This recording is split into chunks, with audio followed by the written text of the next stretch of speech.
ఓం నమ శివాయ.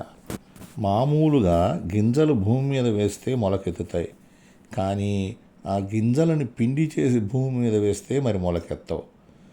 జన్మరాహిత్యం పొందాలంటే మన దగ్గర అనేక జన్మల నుంచి పోగు చేసుకున్న కర్మ బీజాలు పోవాలి. అవి అలా వదిలేసినవి మళ్ళీ మొలకెత్తుతాయి. మామూలు మొలకలు కాదు, క్రమంగా జన్మలని అరణ్యాలు తయారవుతాయి. కాబట్టి ఈ కర్మబీజాలని వా అనే తిరగలి రాళ్ళలో పడేస్తే పిండైపోయి ఇక మనకి మళ్ళీ జన్మ అనేదే ఉండదని ఆదిశంకరుల వాళ్ళు అభయం ఇచ్చారు. శివనామం జన్మరాహిత్యాన్ని ప్రసాదించి పరమపదాన్ని చేరుస్తుంది. ఓం నమ శివాయ. మీరు చూస్తున్నటువంటి అభిషేకం దేవఘర్ వైద్యనాథ స్వామి వారిది. వైద్యనాథుని అభిషేకాన్ని అందరూ దర్శించగలరు. ఓం నమ శివాయ. సాంబాయ శాంతాయ పరమాత్మనే.